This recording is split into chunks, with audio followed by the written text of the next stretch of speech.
wrestling has more than one royal family. Adrenaline in my soul, something, something, Cody Rhodes.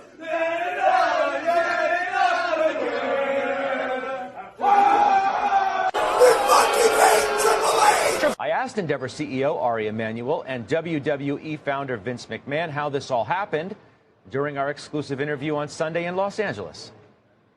This is the biggest thing Ari Emanuel and Vince McMahon have ever done. Yeah.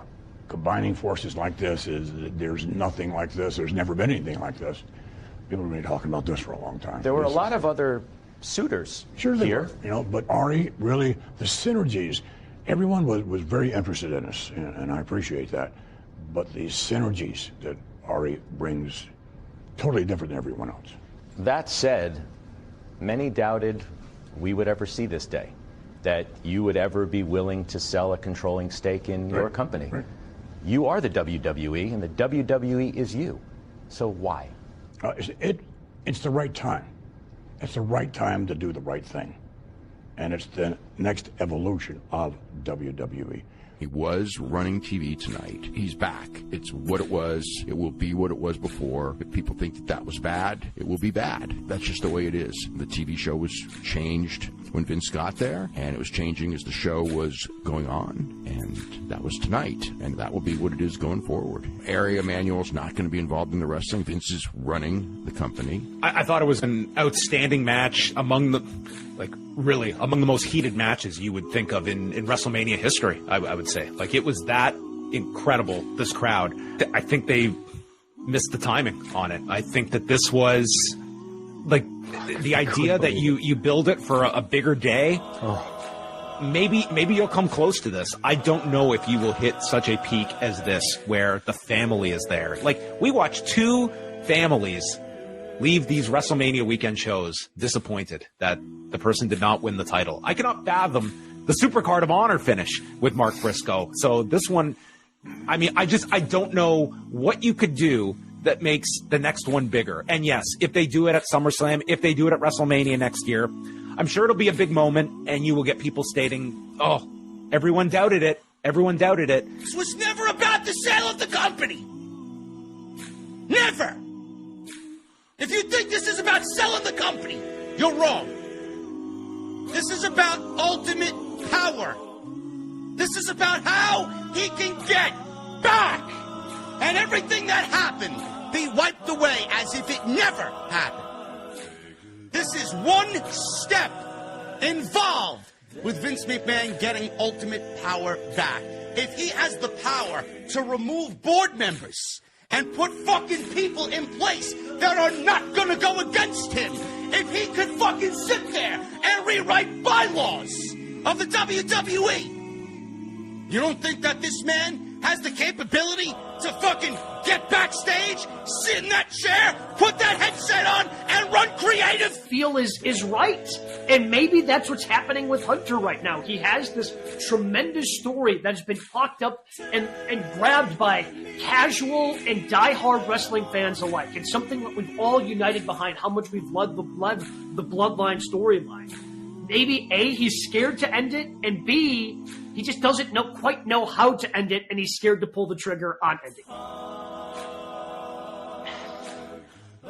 Yes, but like we've said, there is no one else out there. You've had your two obvious ones in Cody, in Sammy, that you're like, not now. Like, it's whenever it's going to happen now, it's going to feel like a step down. And even like having that next guy, that young guy, like, you know, we see Braun Breaker, he's not ready for something like this. Like, no, the lack of just sort of development of other guys. Like, yes, I agree with you, Jay Hood. This is on Hunter. We give him a pass the first few months. Like, man, it sucks. You have to book a championship run when both belts are on the same guy. Man, this sucks. And now everything's worked out. Sammy gets over organically. Cody is here, and you're still in that corner, and now you're choosing to be in that corner. But what big fucking moment could you possibly have than the main event of fucking WrestleMania when you have 80,000 fans chanting Cody? Tell me. Somebody needs to tell me what could be a bigger moment than the main event at WrestleMania. And I tell you this, and this is not just me part of but there's everybody else that's listening to my voice right now that has the same opinion. From this moment forward, from this moment on, the WWE and Cody is going to be chasing the moment that they had in their hands last night. And let me tell you something, they'll be chasing that moment forever. This past Monday Night Raw, the Raw after Mania, without a doubt, will go down as one of the worst Raws after Manias I have ever seen in my life. I believe it's one of the lowest rated Raw Monday Night Raws ever. You can just tell something wasn't right here. And then, obviously, with the reports of the WWE merger with UFC and being bought by Endeavor, and Vince McMahon going on live television with his new porn stash that he got, pretty much talking about he's, going to be back. Well, he's back in head of creative, but he won't be, messing with it too much. That's essentially what he was saying. But if you know anything about Vince, that's BS. And what we saw last night for Monday Night Raw just lets you know how much BS that is. He is back as pretty much head of creative. Triple H may have that title, but Vince McMahon has the say-so. Before, it was Triple H has the title and he has the final say-so. Now, Triple H has the title of head of creative, really, but we know who's running it. And last night, you saw who was running it. You know what I'm gonna do about it? You know what I'm gonna do? I'm gonna tweet my displeasure. That's right. I'm gonna jump on social media and I'm gonna tweet about it until my fingers bleed. I might even send an Instagram or a Vine. That's right. And on that tweet, in that tweet, and however many characters I get, I am going to threaten. That's right. If I don't get what I want, I'm going to riot. And if that doesn't work, then by God, me and my friend Mark, we're going to stop watching. That's right. Rise and shine, ladies and gentlemen. Welcome to episode 355 of the Hoots Podcast, recording to you live from the Good Brothers Studio in lovely Chicago, Illinois on this Thursday, April 6th, 2023. It's your boy, Joshie. And again, I like to say, rise and shine. Whenever you listen to this podcast, the Hoots Podcast drops free of charge every single Thursday, anywhere you get your podcast from, like the following places, like YouTube, youtube.com/@the-Hoots-Podcast, what? Spotify, what? Stitcher, what? Google Play, what? Anywhere, just type in Hoots Podcast and it comes to you free of charge. And please do us a favor and give us a 4 or 5 star review on Apple Podcasts. Not only that helps expand the reach of this fine program, but also we'd like to gauge on your thoughts overall as the show for what it is. So we appreciate support, and thanks to each and every single one of you who have been rocking with us for the last 7 years. Speaking of 7 years, we're about a couple weeks away from the 7th anniversary of the Hoots Podcast, and pretty fun times over these last 7 years. There's a lot to discuss, obviously. We're coming off the heels of the biggest wrestling weekend of the year with WrestleMania. I'll give my full WrestleMania thoughts, stuff like that, and stand and deliver in This Week in WWE. We will get to the Back Porch Q&A session. Brother Carter is sending some clips this week. He's via satellite, unfortunately, but you can support his work at DerekStoughton.com. Of course, we got a brand new What the Hell's Wrong with AEW. Lots to discuss from that show from Long Island, New York, or Long Island, New York. So lots to discuss, but I think for those who just listened to the intro for the pod this week, there's kind of some things we need to address and just have a general conversation before we get into our voyage that is the Hoots podcast, and I'm just going to keep it a stack, and we're going to have this conversation here so I don't just randomly snap during the Back Porch Q&A or This Week in WWE, because I really want to keep it positive this week. There's a lot of good stuff to talk about, but I'd be remiss without talking about the elephant in the room, and I'm not talking about myself. I'm talking about a lot of stuff that's been going on Twitter, especially in a lot of these recap video shows over what went wrong or right or whatever on Monday Night Raw this past Monday, and everything with the WWE UFC Endeavor merger, and just the running notion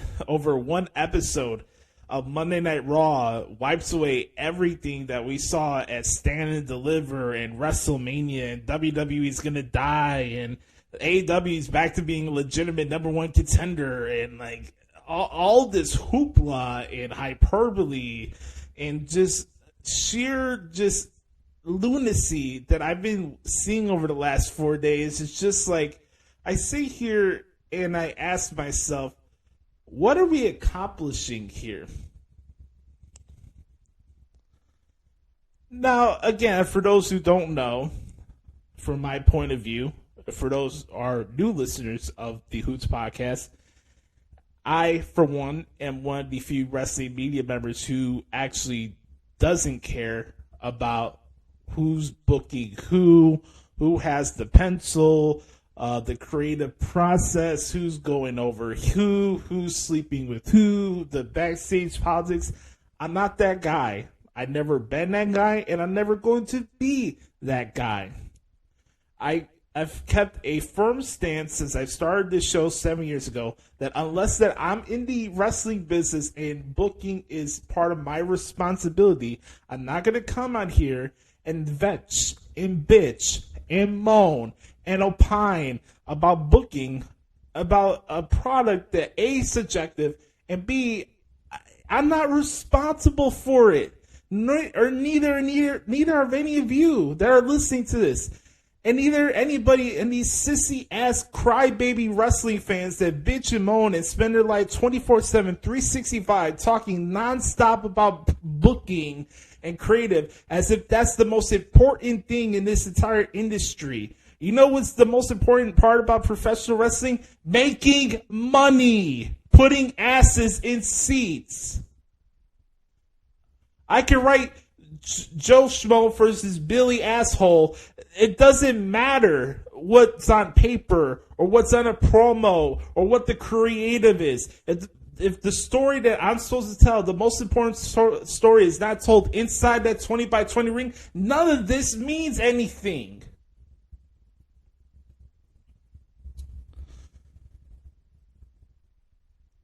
I'm not opposed to constructive criticism and stuff like that. And look, if you're the people that didn't like WrestleMania, I don't know how you cannot like WrestleMania, but if you are, cool, that's your prerogative. More power to you. This is not directed towards you. This is directed towards these hate-watching sissies who go on Twitter each and every single fucking day whining and moaning about booking and creative and, oh man, I feel so bad for Bayley. And I feel bad. Oh, we need Alexa Bliss on our TV, and then when she comes back, we don't do anything. We sit on our hands and act like it doesn't matter, no matter what she does. These two-faced nitwits who come and vetch about booking and all that stuff. Again, case in point, let's go back to what happened on Monday. If you didn't like the Raw after WrestleMania, cool. That's great. I don't give a fuck. But the notion, because a report came out from Fightful and Meltzer that fucking Vince McMahon was on the headset for Monday Night Raw, and he's PW Insider Elite says that Vince McMahon is back at he has full head of creative again. Let me ask you a question with a straight face. Are you going to sit here and tell me that Vince McMahon hasn't been around booking and creative this entire fucking time since he came back in January? I love Triple H. But again, it goes back to the point that I made as I started this show. I don't care who has the pencil, who's responsible for booking decisions. I don't watch professional wrestling for, golly, I gotta figure who's somebody's wins and loss records. Oh, I gotta see who got booked better than this person in 2020 hindsight. This is not a sport. This is entertainment.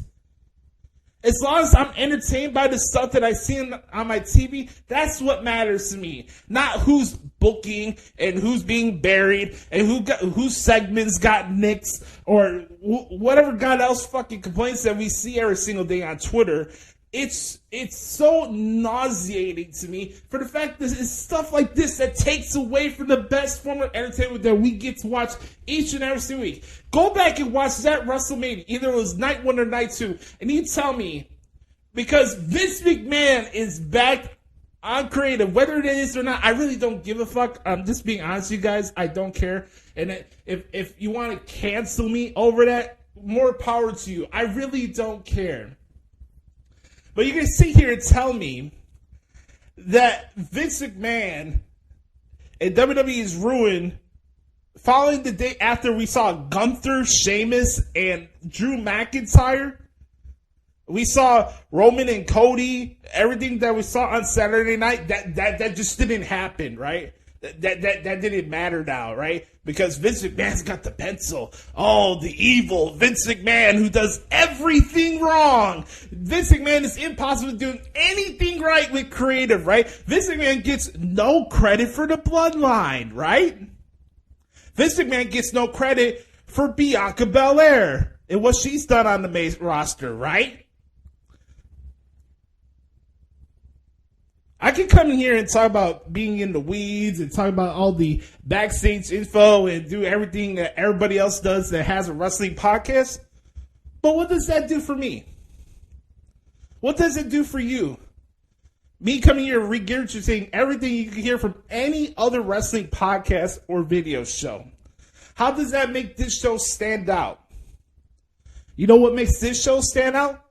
The fact that I can speak for myself. Because even though my main focus in professional wrestling is not on booking, the stories that I'm concerned about is what's told inside that ring, where it should matter. All of you want to watch professional wrestling for booking. Wow, great. When I first started watching wrestling in the Attitude Era, man, I can't believe how buried D'Lo Brown was. And man, I can't believe Crash Holly couldn't get a push. Man, the Headbangers should have been booked better. Man, Val Venis could have been a WWF champion. Do you listen? Did you just hear what I just said? And how ludicrous that is? Oh, golly, man. Al Snow should have won the Royal Rumble.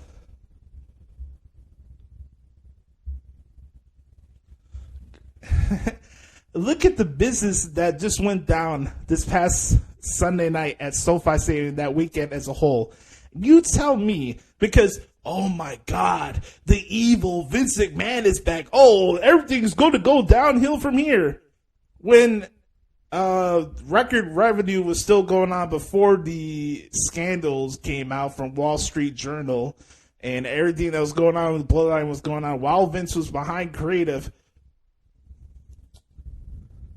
Not to say that he doesn't have his faults. Not coming here and saying that Vince McMahon is without fault, that he's not Teflon. Not coming here and saying that. Never said that on this show. Never said that WWE is not without fault.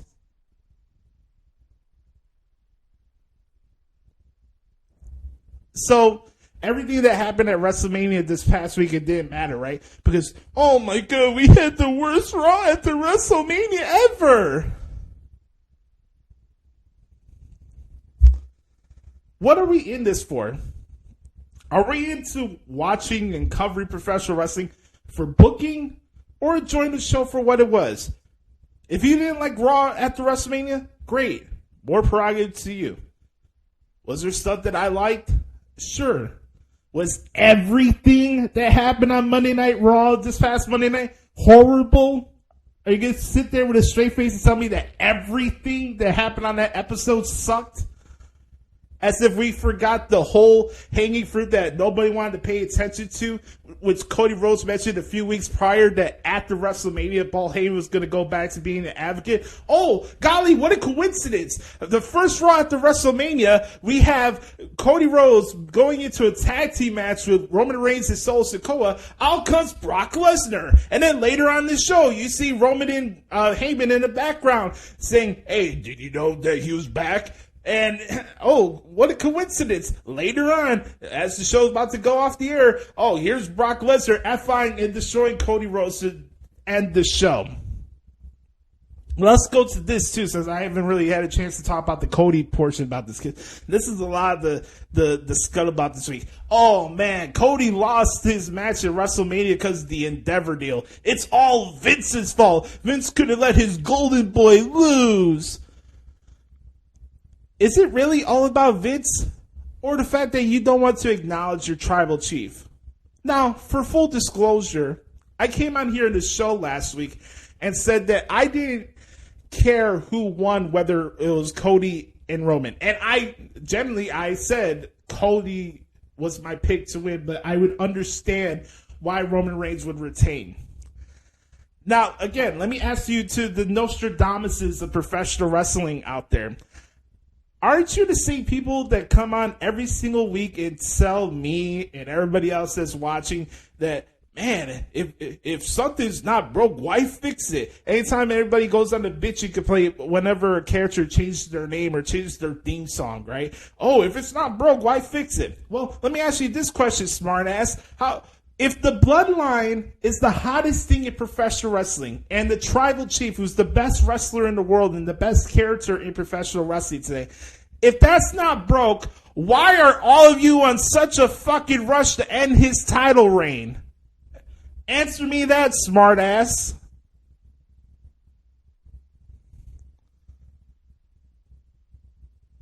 I wanted Cody to win. He didn't. But that does not take away from the performance that he and Roman pulled off this past Sunday night, because that was a fucking awesome match. Oh, Vince McMahon's back, and so everything going on with WWE is going to go down the tubes. We've been going through the same song and dance for years, yet all of you are still watching. What type of sense does that make to hate watch a product that you claim that you hate? And that Vince McMahon's back to ruin everything that you love, as if we're going to pretend that he wasn't around this whole entire time. I love Triple H, but I'm not going to get on my knees and suck his dick for you guys.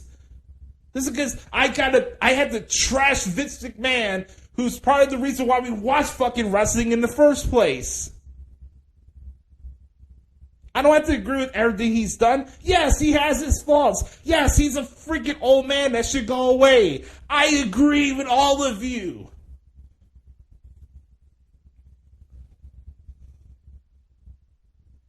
Let's not sit here and lie to ourselves.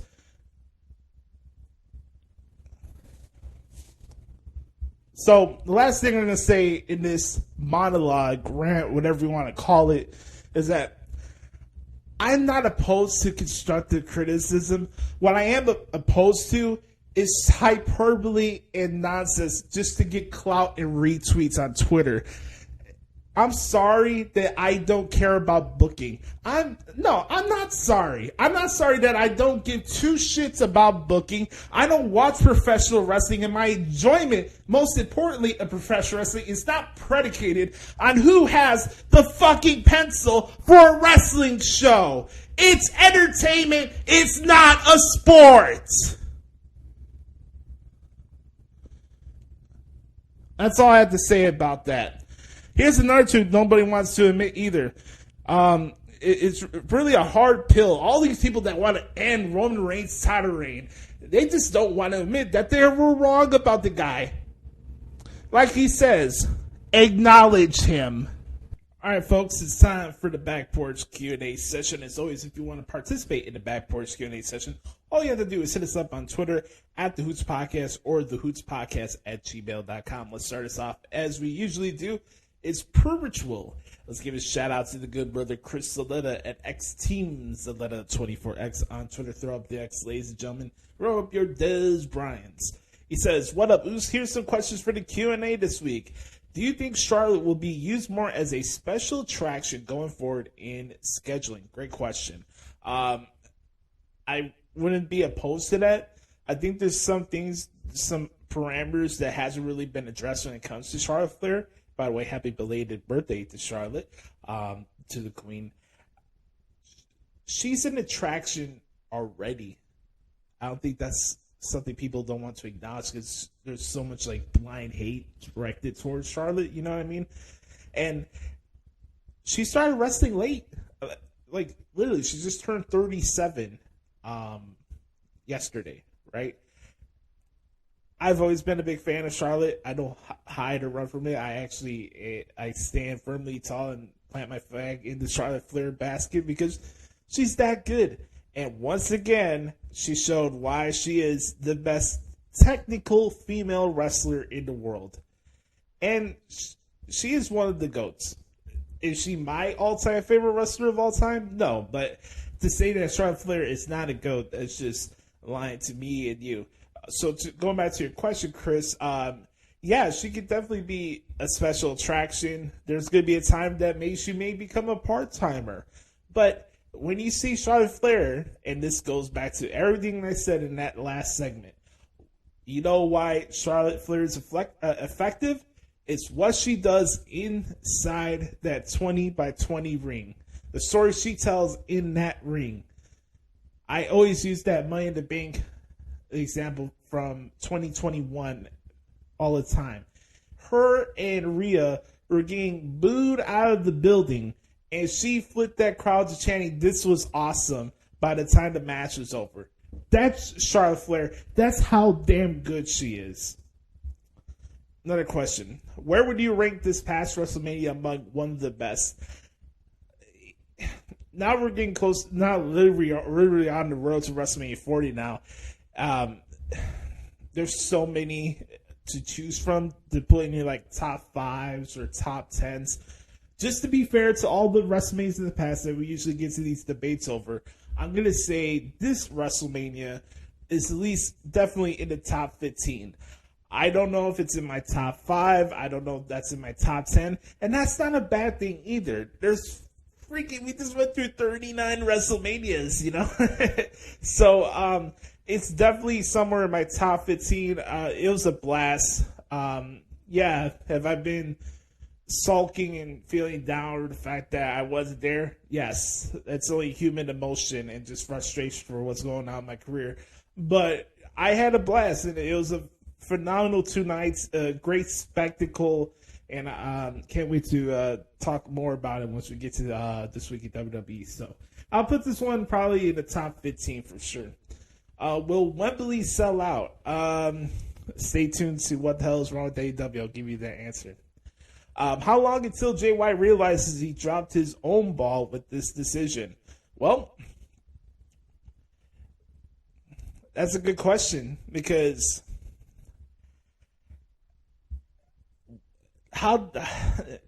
this is the odd thing to me, right? Like, you do this angle where he loses his spot in Bullet Club, and then he loses his spot to be in New Japan Pro Wrestling. 2 months later, we're back doing Bullet Club stuff.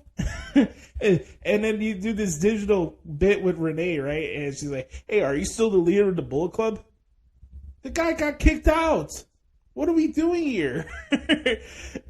So once the inevitable comes where he's a Rampage featured wrestler, will he have good matches with Swerve and who else? Matt Sydal, Keith Lee, etc., etc. Sure. But is Jay White really going to make the impact that all of you are thinking he's going to make in AEW? Or just be lost in the shuffle? Because we all thought, oh, if Jay White goes to AEW, he's definitely going to get in a feud with Adam Cole. Well, guess what? Adam Cole's probably going to get into the feud now with Chris Jericho. And does anybody give 2 shits about Rock Hard Juice Robinson? I don't know, Chris. This is a great question. I don't have the answer to it. I'm just gonna be watching this and hope it works out for him because I am a fan of his, and that's the decision you want to make. More power to him. This doesn't make me now not a fan of JY because he went to AEW. I always support the guy. I just don't get it. I don't. Hopefully it works out for him. I'm kind of lost at words, to be honest with you, because of that whole situation. Next question. Favorite match from Multiverse? I didn't get a chance to watch it, Chris. So I know that Suzuki had a match with Kenta, so I'll probably pick that one, but I haven't seen it yet. So, by the way, I don't want that last segment to like foretell everybody that like I'm in a crappy mood or whatever, like anything like that. No, I'm in a really good spirits. It's just something that's been boiling up inside me for the last couple of days. I just needed to get that off my chest. What does Bully Ray call those? Truth bombs. So I needed to get that off my chest. But don't fret. I'm in good spirits. I'm happy. I'm feeling good, looking good. I'm in a really good mood, so I don't want anybody to, like, man, Joshie is really upset and fired up and whatever. No, I'm fine. I'm fine. Trust me, I'll be all right. Let's go to the next question. We saw Chelsea Green feature on Impact. How nice was it to see her featured on WrestleMania weekend? I thought that was great. Hey, man, Vince McMahon was livid at Chelsea Green at a WrestleMania match, right? It was cool. Very happy for her. Very talented woman. Obviously, great waterfall, but good for her, man. We talked about it every week about maximizing your TV time, and when you do that, you get an opportunity to perform at WrestleMania. So, no surprise whatsoever for what she did, and she earned her spot this past weekend. I'm very happy for her. Next question. Favorite match from Stand and Deliver? It was the Fatal 5-Way match for the North American Championship. That match was absolutely insane. Thoughts on the double turn that ended NXT Tuesday? Good call. Good business, too. I think the writing on the wall was going on for Braun Breaker, that people wanted to see him be a bad guy. So you get your wish. So they'll say that Shawn Michaels doesn't listen to the audience. So we'll have to see how this plays out. How much longer does Trick Williams associate himself with Carmelo Hayes? You know, Carmelo Hayes walks out with that cocky energy and he calls himself him. I don't know how sustainable that is as a babyface character, but for me, we'll have to see how that plays out. But I'll tell you right now, that match that they'll have at Battleground will be on like Donkey Kong. Next question. Who gets the first crack at Indy? Cora Jade or Tiffany Stratton? I'm going to go with Tiffany Stratton. I think she will definitely get the shot first. Though it was nice to see Cora Jade on my TV screen this past Tuesday night. I will not lie about that. Would you like to see Andrade return to WWE and join the LWO, or maybe do some work at Impact / New Japan before returning to WWE? Great question. I would like to see Andrade do some stuff in New Japan and Impact if that obviously presented itself. But just like Miro, that's been a complete flop of a run in AEW, and I feel bad for Andrade because he's a good wrestler. I think he's a little bit overrated in how he structures his matches, but outside of that, I think he's all right. So I'd like to see him do some stuff in New Japan if WWE is not an option. Last question here from Chris. He says, I seen some quotes from Paul Heyman yesterday regarding the Cody. If he had won the title, there would be nowhere to go. Does Heyman have a point? This all depends on you. Again, all this is subjective, right? Just because Paul Heyman says something, I do lean more into what he says because the track record's there, the history is there, the experience is there, the product and the execution behind Paul Heyman's words are there, so it has substance and validity to it. But again, that's his opinion. We're all having opinions. You could agree with what I say or Paul Heyman says, or you could choose to acknowledge and go off of what guys like Seltzer and Alvarez say, right? But at the end of the day, I want everybody, if you can take anything away from this podcast, no matter how long you've been watching or listening, all I ever want for wrestling fans is to think for themselves. That's it. You could be the most morose, glass half empty person on God's green earth and think everything in wrestling sucks, right? But as long as you're thinking for yourself, that's your prerogative. I'm not going to tell you what's right or wrong from somebody's opinion. That's their opinion. Unless it's something so stupid that I have to point it out for the fact that I'm losing my IQ points by reading it, or my IQ score. But, tell me right now that Cody Rhodes' stock is not at its highest point right now. Think about that. So, what would be the next thing, though? Let's say that Cody did win on Sunday and he was a champion. Go back to what happened 9 years ago on this day, as I'm recording this on a Thursday. 9 years ago, Daniel Bryan had his moment at WrestleMania. And then what did everybody do after that? Oh, what's next? Unfortunately, along the way during that, he had to go away for neck surgery. So,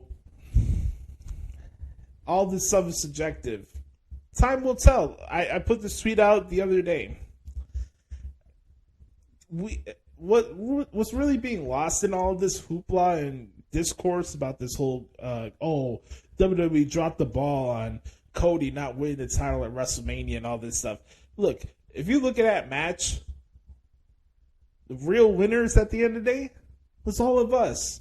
You could be the biggest Roman Reigns fan, you could be a Cody fan, or you could be a guy like me who's a fan of both of these guys, knowing that the story is not over. It's just getting started. Business is good, man.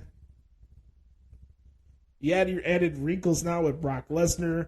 You're going to get to more tips with Heyman and Roman, because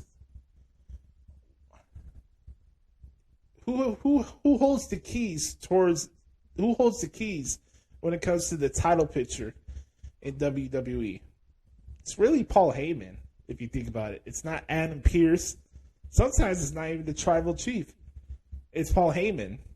Don't be surprised at SummerSlam or sometime around the road that we see a triple threat match with Roman Reigns, Brock Lesnar, and Cody Rhodes. Don't you think it's convenient now that Brock Lesnar's back to being the beast heel now? And go back to what I said earlier, Cody is like, hey, after WrestleMania, this man is going to go back to being an advocate. Read the tea leaves, pal. Great questions this week, Chris. You did a great job as always. All right, last batch of questions here come from the good brother Mike at Main Event Swerve. Real quick, I had an extra question I saw this week from our good brother Patrick Fritz. Make sure to follow him on Twitter, by the way, at RatedPWF. He is the man. I appreciate you. He says, when is the earliest we see a UFC/WWE crossover? Well, I'm going to throw this out there. I don't have any sources on this, but don't be surprised if you see Brock Lesnar and Conor McGregor having a match in Saudi Arabia. Just throwing that out there. Let's continue on. Going back to Mike at Main Event Swerve. He says, what up, Hoots? Happy WrestleMania to you guys, and I hope there's more good and bad to look forward to, and I, for one, wonder what's next in a lot of ways. Here are some questions for the back porch this week. Can you talk about how the story with Cody Rhodes didn't have to finish at WrestleMania? Yes, I could. All we talk about, right, is about having things to be invested in and where things go from here and there. And as we're in this ADD culture of professional wrestling, we say we want things, and then when they happen, we turn on to the next thing. Oh, what's next? Oh, what's next? I think there's people who think that things can just happen with a crystal ball, and that, man, you need to have 6 or 7 contenders all lined up for the next champion and stuff like that, as if that's a real thing. Can you really tell me who's the 6 or 8 number one contenders for the AEW World Champion right now. Yeah, excluding this 4-pillar angle that they're going to do this Fatal 4-Way match, excluding that. Like, if we're having this straight face-to-face conversation, like, this whole notion that you're going to line up 6 or 7 competitors and, it's like a revolving door and it's a maturation process, that's not how it works. Each promotion have their ways of going about it for their own reasons. And you look at Cody's story, okay, let's say he did win, right? What would everybody's next thing would be? Oh, let's turn on him because he's the corporate yes man. Think about this. Vince comes back, right, with this this Endeavor deal, right? How much backlash would Cody get being the corporate babyface champion with Vince? Hey, he's back, right? All these Sturchy guys are like, man, Vince McMahon's back. Watch out. It was a good run while it lasted, right? All the fickleness, all the vitriol, all the negative things that comes with everything Vince McMahon because he's the worst thing ever, right? All that would be dropped on Cody's shoulders. And then the fans would turn on him. So the story continues on. We'll have to see how it works. Time will tell. What rank would you answer this one already? What do you see Charlotte doing now that she has lost her title? What would you like to see her do? Going back to Chris's question, I think it would be good for her to be a special attraction. Have her show up. You could have her be a part-timer one way or another. Just use her as a special attraction. That would be my best guess. Other than the Universal title match, what was your favorite Mania match this year? Gunther, Sheamus, and Drew McIntyre. It's the best match I've seen all year. It's not close. Damian Priest roughed up Bad Bunny on Raw. Do you think Bunny gets a one-on-one match with Priest or maybe Dominic at Backlash in Puerto Rico? I don't think it's going to be a one-on-one, Mike. I think it's going to be the tag match. It'll be Ray and Bad Bunny against Dominic and Priest. That'll be the match. So, next question. He says, I'm not trying to get too into Vince or Triple H talk here, but was the Raw after Mania kind of a letdown or lackluster for you? Again, like if everybody thinks that everything that happened on Raw this past last Monday night was a failure, more power to you. Were there stuff that I didn't really care for? Sure. Yeah, that would every episode, but to say that Kevin Owens and Sami Zayn and Street Profits sucked, really? The angle that went down with Judgment Day and Bad Bunny, you tell me that was bad? The Rhea Ripley, Bianca Belair segment, that was bad? The opening with Cody and Roman and Paul Heyman, that was bad too? It was so horrible because we didn't get the fake announcement that was reported by the dirt sheets. Oh, WWE let us know they advertised a Triple H announcement when they never announced a Triple H announcement.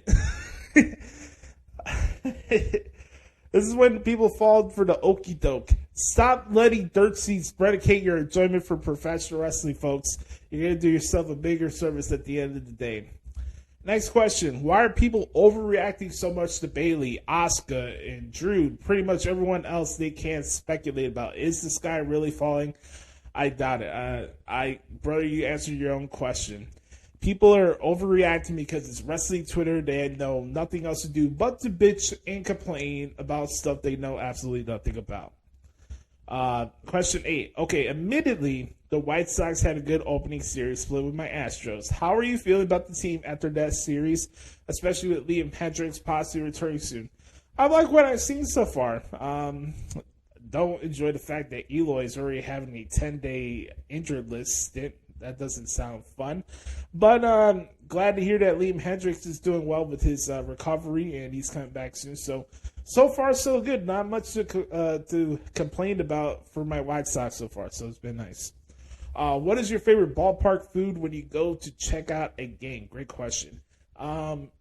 believe it or not, it's either Dippin' Dots or churros. Those are my favorites. 2 more questions here. He says, can we talk about All In at Wembley Stadium? How many of the 90,000 seats will AEW sell for the event? Maybe 20,000? I'm probably shooting more for the 45,000 range. They'll have a really good house. This will probably most likely be the biggest non-WWE or New Japan event in pro wrestling for over 20 years. TNA never had a crowd or a stadium show like this. Ring of Honor never had a stadium show like this. So they'll have a good house. It'll draw a good gate. Will they reach 90,000? I doubt it, but they'll have a really good house, and good for them. Honestly, I know we come in here, we poke fun at AEW and stuff like that, but good for them. It'll be a good show, and it'll 45 to 50,000 people will get to see Hangman Page and Bryan Danielson and Jon Moxley in a triple threat barbed wire for hell match, something like that. So. Last question for the Q&A this week. He says, do you see WWE and its future endeavor creating any other pay-per-view model of $50/$60 per month? Would you pay that much again? Good question. I think that's the more pertinent issue. I think all of us should really invest in, really not about booking. We could talk about Vince McMahon to the cows come home, but honestly, what's more important is about what's going to come out towards these TV rights deals. What's next? What does the pay-per-view model look like? That's what the really pertinent concerns should be. So, I honestly don't know. It really depends. Let's say that WWE renews with NBC Universal, right, and they keep Raw, and they keep the shows on Peacock and doing the premium live events on there. Cool, we keep it the same model as it is. Do they switch it up and do another model like how UFC does it? We'll have to see. I'm not really sure. I will say this though: I would pay for a WWE pay-per-view more than I would pay for an AEW or an Impact pay-per-view. I will say that. So, great questions from Chris, Mike, and Pat this week. We appreciate you, brothers, as always. As always, if you want to participate in the Back Porch Q&A session, all you have to do is hit us up at Twitter at the Hoots Podcast or the Hoots Podcast at gmail.com. When we come back, we'll finally get into what went down this past weekend in Los Angeles at SoFi Stadium as we review WrestleMania 39 and NXT Stand and Deliver right here on Hoots Podcast. Wise man. Yes, my tribal chief. Are my cousins gone? Yes, my tribal chief. They went to the jet. Wise men. Yes, my tribal chief. Did you know Brock would be here? My tribal chief, it's the day after WrestleMania. This is when Brock Lesnar usually takes 6 to 9 months off and leaves everybody else hanging. Which is a life that you rescued me from, my tribal chief. Which is why I love you, my tribal chief. How did this happen?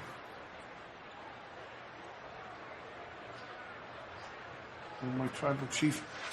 If you remember, SummerSlam was the last match between Roman Reigns and Brock Lesnar ever. So Brock Lesnar will never get another championship match against you.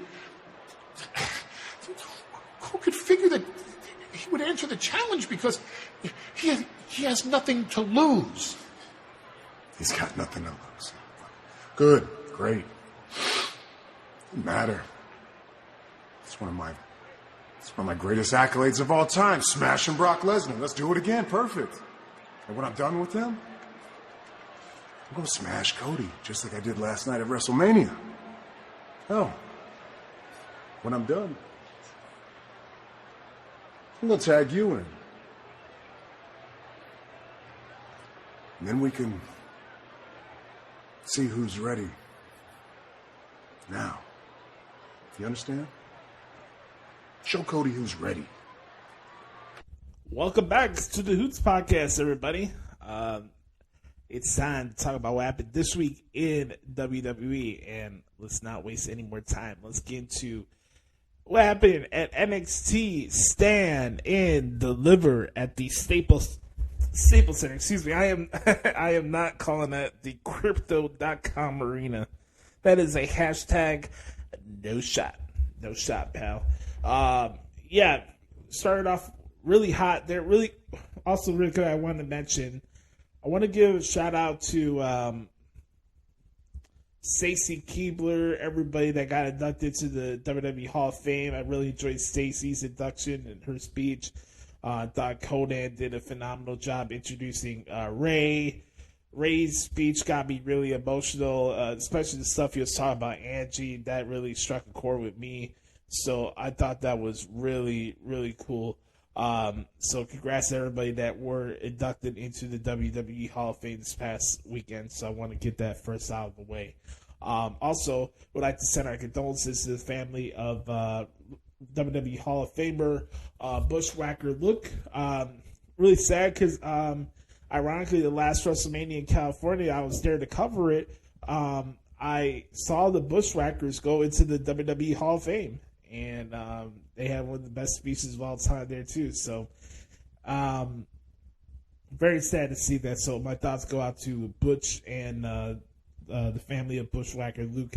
And very sad news. So, I just wanted to throw that out there. Our condolences go out to their families. But let's get to the positive vibes as we continue on here with the Hoots Podcast. Talk about Stand and Deliver.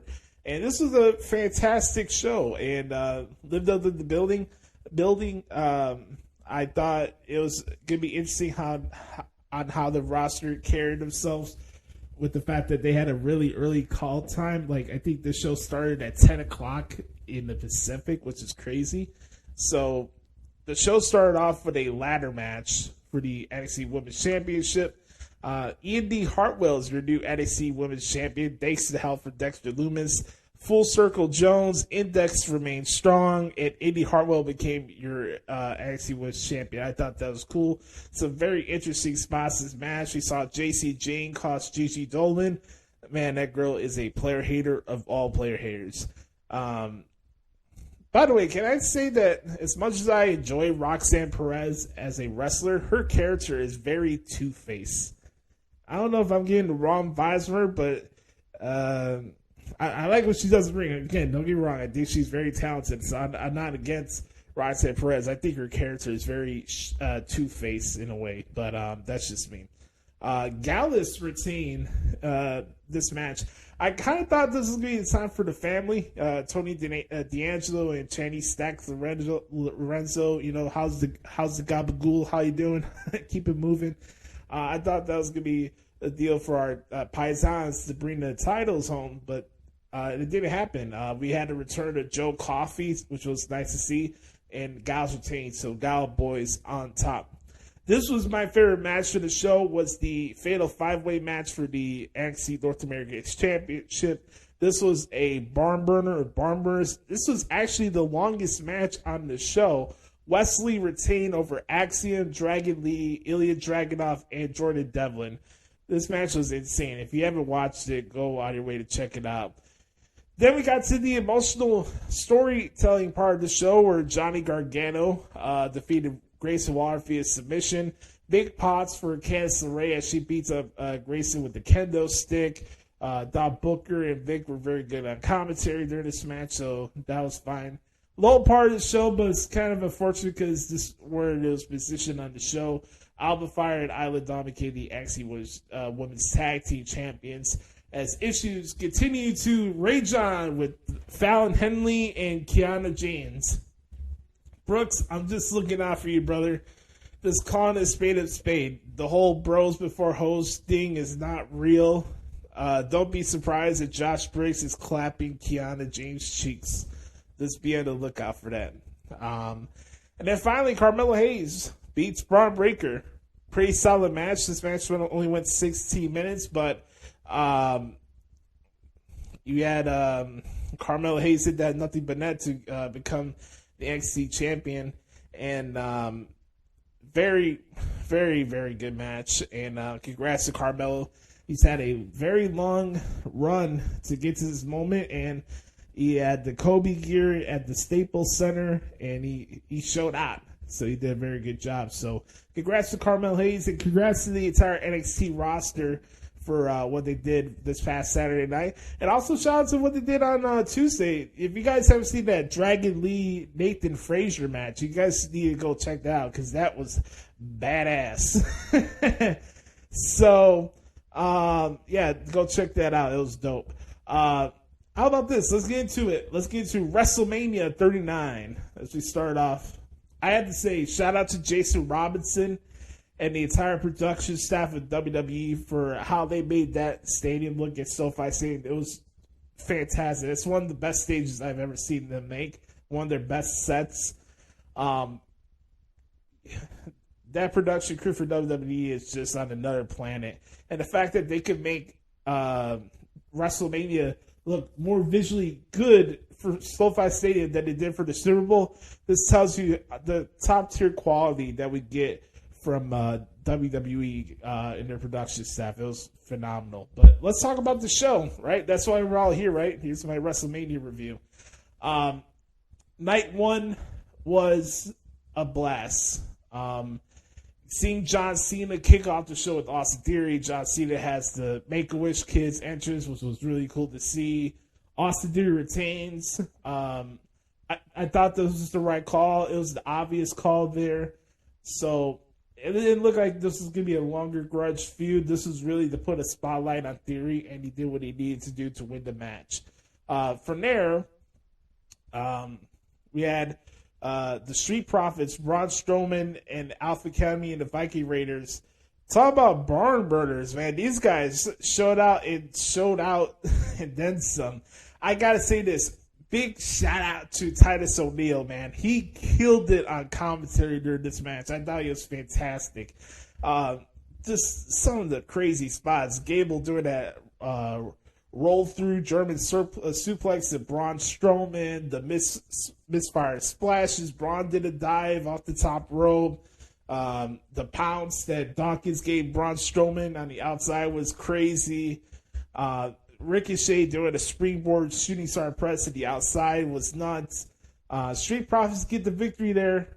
Good stuff. Hey, you would think that Vince McMahon had the pencil for this entire WrestleMania, right? So why didn't Logan Paul beat Seth Rollins, huh? That sure would have been a Vince McMahon call, right? So let me get this straight. Hunter got night one and Vince got night two, right? That's how it worked. Because we'll get to that in a little bit, but let's talk about this because this match was fun. First off, Seth Rollins' entrance was absolutely insane. And more of the outfit he was wearing. I don't know what the hell this dude was doing, but this outfit would make Derek Zoolander blush.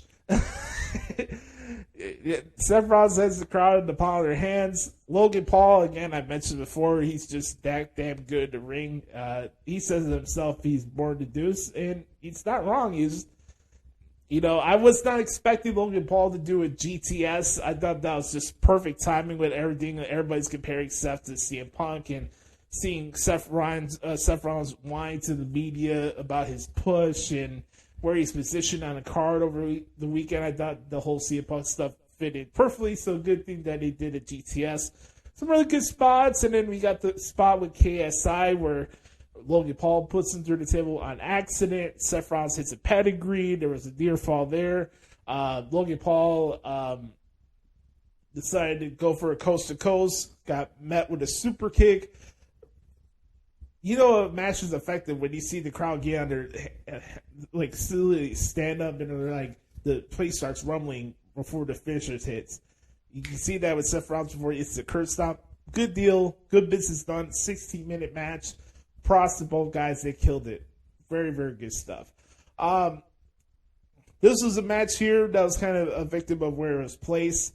But I thought it was a good effort by the ladies. I will say, though, for Damage Control, they would be a good fit in AEW because they make referees look stupid. The official in this match was all over the place. It was hard to catch up, but I thought Trish looked good in the ring. Becky's still Becky. They ended up winning the match. So, all in all, good business there. This was one of my favorite parts of the show here. Rey Mysterio and Dominic. Killer entrances from both guys. Again, I got a little choked up when I saw Viva La Raza was playing during that awesome entrance by Rey Mysterio. I gotta tell you, man, that Rey Mysterio entrance may go up in the top 10 of all time of WrestleMania entrance. That was just awesome. Snoop Dogg, Eddie, and then Ray's song as well. I love the new mask that he was wearing. It came from a Marvel guy. I thought the match was good too, man. I said it last week. This was one of the best stories that was being told in WWE. And you have a father and son match.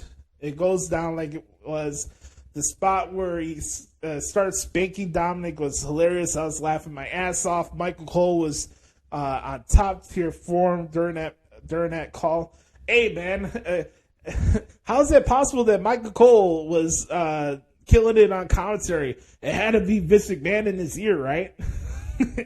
That spot was great. And then, you got Judgment Day coming out. Out comes the LWO. More shenanigans. And Dominic pulls out a steel chain out of Damian Priest's jacket. It's about to hit his father. Bad Bunny comes in to save. That's how it's going to set up this match at Backlash. Ray wins with the 619. Go back to the earlier spot earlier in the match where Dominic throws a drink at Aaliyah. Come on, man. You don't have to throw a drink at your sister.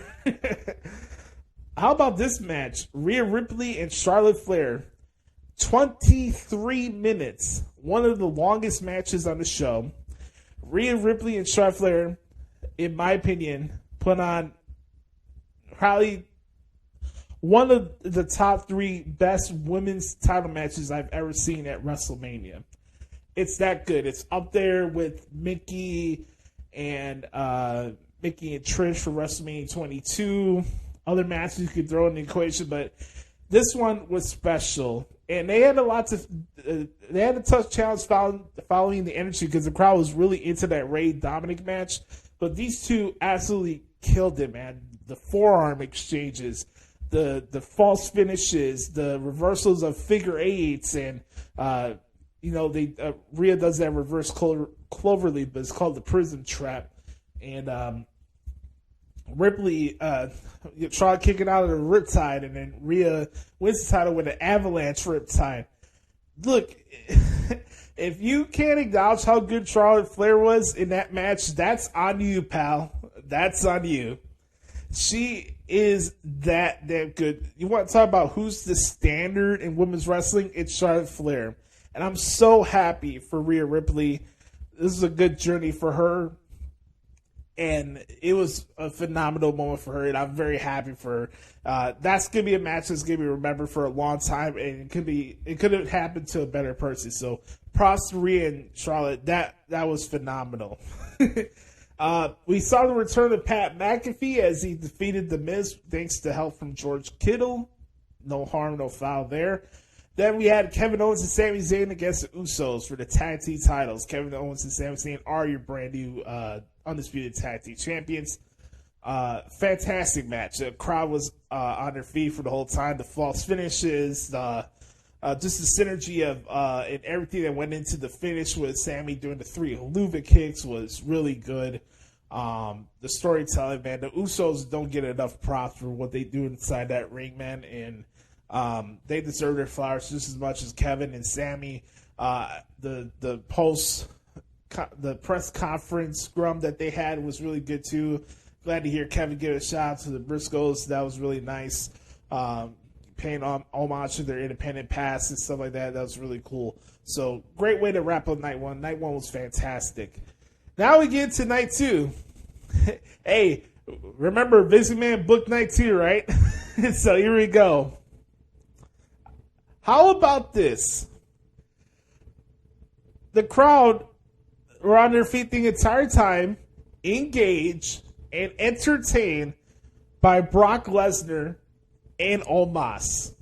Just like me and Brother Carter told you all last week. I was watching that match with a big smile on my face, just grinning on how stupid wrestling Twitter had to look during that match. Shout out to Omos. I am an Homo sapien. I am a mark for Omos now. Big shout out to him. Talk about giving a middle finger to the dirt sheets and everything, because that match was exactly what it needed to be, and that was awesome. I don't care what anybody says. Brock and Omos had one of the best matches from an entertainment standpoint this weekend. That was fantastic. The women's showcase match was what it was. I think there was an injury that got in between with I think it was Shayna Baszler that got injured or whatever. But her and Ronda found a way to win. So that match was what it was. I mentioned earlier in the Back Porch Q&A session, I think Gunther, Sheamus, and Drew McIntyre is the best match I've seen this year. Big meaty man, bumping meat. This match was phenomenal. Everything you want out of a professional wrestling match, you got to see it for there. How's it possible, by the way, that Gunther retained? I mean, this was Vince booking the show, right? So Gunther retains. Phenomenal match. Phenomenal match. Speaking of really good matches, following that, we had another long match. It was 60 minutes. Bianca Belair and Asuka. Bianca, a very wholesome entrance with the Divas of Compton. Very sad story that the contortionist, the young lady that was on the stage with Bianca, her getting the spotlight, her mother unfortunately passed away that morning. Very sad news. And very wholesome, man. Like, Bianca Belair is a star in more ways than none. Think about the influence that she has to young kids and all that across the world. It's not even just young girls, but young boys look up to her too. Like, she's a star more ways than none. Her and Asuka had a fantastic match. I saw some people like, oh, can Bianca bring the intensity that Asuka does? And I'm like, have you seen Bianca Belair work? I was not surprised by anything that we saw. This is a physical match. Bianca had some really nice counters. I really liked how she gone from the armbar into the KOD. I thought that was really good. And Bianca's still your Raw Women's Champion, so that was cool. Unfortunately, Shane McMahon tore his quad when he was supposed to make a return. That's unfortunate. I felt bad for Shane, but big props to Snoop Dogg. By the way, shout out to Snoop Dogg, man. He killed it this weekend at WrestleMania. That was really cool. Snoop Dogg is a legend for sure. He sure as hell doesn't miss. And he adapted. Think about how he adapted that way, where Shane's getting injured. He still found a way to beat The Miz. So the rough weekend for The Miz continue on. And then from there, we had Edge against Finn Balor in the Hell in the Cell. Loved the Slayer entrance. Loved it. I'm a connoisseur of all music around the world. I don't subscribe to only one form of music. I love metal. I love Slayer. I love that song that they picked. The entrance was dope. And then just to transition into, you think you know me? Edge is the man. I love Edge. Edge and the Demon had a very physical match. I know people were upset about the no blood rule, and they stopped the match because Finn got cut open really bad on the top of his scalp. But I'd take safety over unnecessary blood. And then we had Roman and Cody. I talked about this earlier. We're not going to talk about the decision of the match or whatever. Go watch that match and listen to the commentary and listen to the crowd during that match. That was one of the best WrestleMania World Title main events I've ever seen. Seriously, it's going to be up there in my top 10 of World Title main events.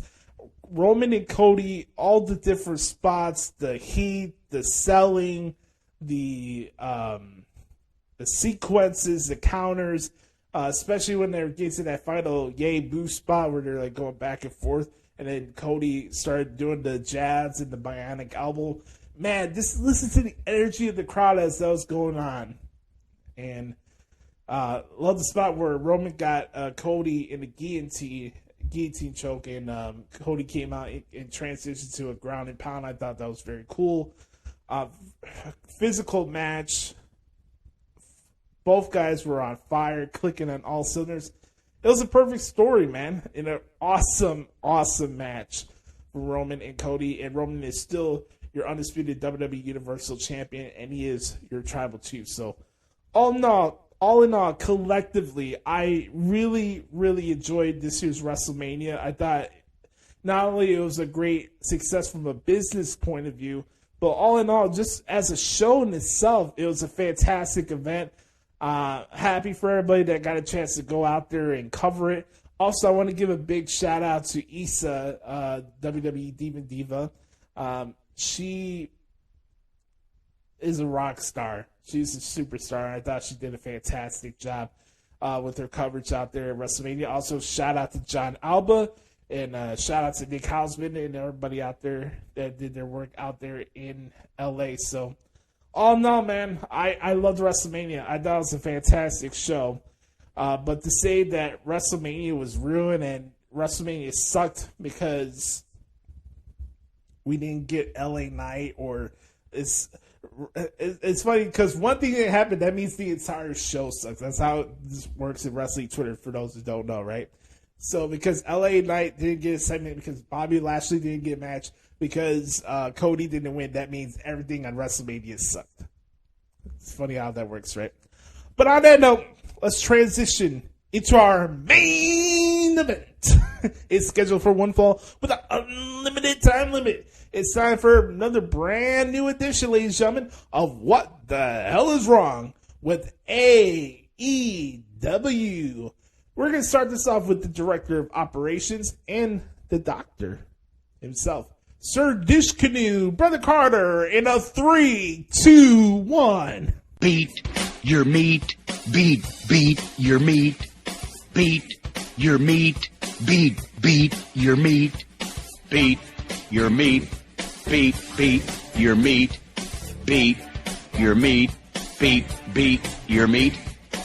I'm telling you, my time is right now. Right this minute, 2022. We're living it. My time is now. My time is right. God damn now. Man, what intensity. It's time for What the Hell is Wrong with AEW.